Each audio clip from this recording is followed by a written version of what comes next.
wa ala ali sayyidina Muhammad. Anak raja pergi ke Makkah membawa uang, sudah lama berceramah, baru ini masuk dari tiang gawang.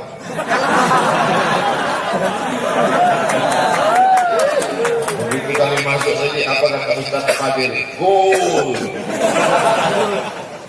Yang membawa saya kemari ini Ustaz Fadil Rahmi, kakak kelas saya di pesantren Darul Arafah Medan. Setelah itu ke Mesir, kakak kelas tadi 2 kali kakak. Dia telepon saya. Assalamualaikum. Waalaikumsalam. Ustaz Somad. Sekarang dia panggil Ustaz. Dulu Mat. Setelah video saya viral, dipanggilnya saya Ustaz. Bisa datang ke Aceh? Oke, I'm coming. Saya tidak boleh menolak, soalnya dia senior. Nanti kalau kita lawan, kita kualat. Insya Allah saya datang. Rupanya Malang tak dapat ditolak, untung tak dapat diraih. Beliau mau menjemput saya, tidak bisa. Yang bisa menjemput saya ke Kuala Namu, Abi Zahrul. Alhamdulillah, kami bertemu hari ini. Suasananya cerah, tidak mendung. Bagi yang kepanasan, pemadam sudah disiapkan 2. Ibu-ibu sehat semua? Bapak-bapak sehat?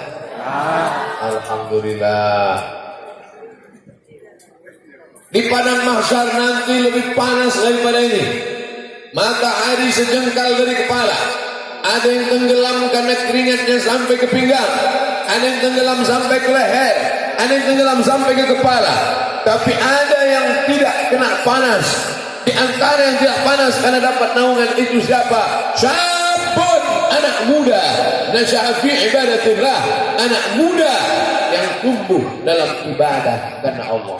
Kenapa yang disebut anak muda? Kenapa bukan orang tua?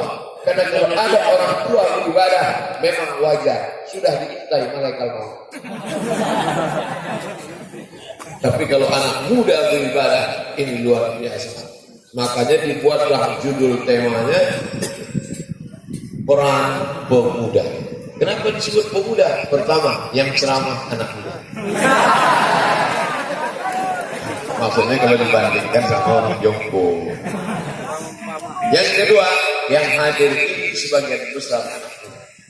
Kita tes, anak muda apa orang tua? Allah Akbar. Itu buktinya anak muda.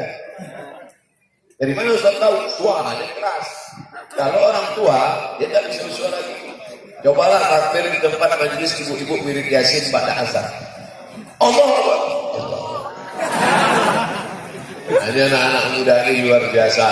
Kalau beginilah anak-anak muda Islam pengajian, tentara Israel melihat, itu kamera dari atas, tolong foto, ambil dari atas tinggi, ambil dari 4 sudut pojok, ambil semua, kirim ke tentara Israel, insya Allah pakai pempes. Melihat tentara Islam dari Samalana. Allah Akbar. Nah, maka ini mesti kita jaga. Peran pemuda dalam menghadapi era globalisasi. Peran saya paham, pemuda saya paham, Islam saya paham, dalam saya paham. Ini dalam duluan. Menghadapi saya paham. Era maksudnya zaman. Globalisasi ini yang saya agak kurang paham. Globalisasi ini maksudnya zaman canggih.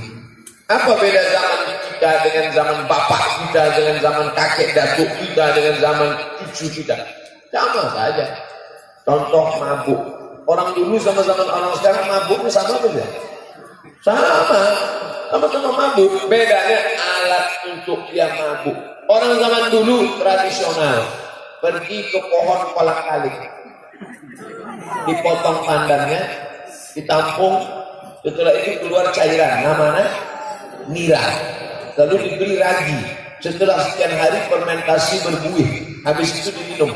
Itulah mabuk yang paling gak enak. Diminum hari ini, mabuknya besok. Pahit, kering di tenggorokan. Ustaz pernah nyoba juga. cerita orang. Namanya mabuk tradisional. Zaman sekarang mabuk super canggih. Bakar, pakai lilin, masukkan ke botol, tarik. Pernah juga Ustaz nonton sinetron. Jadi namanya zaman dulu sama zaman sekarang sama. Dulu orang mabuk paling-paling tua, agak keren sedikit, ampun. Naik di atas itu Asoka, naik lagi bir, mix, Carlsberg, vodka, Budweiser.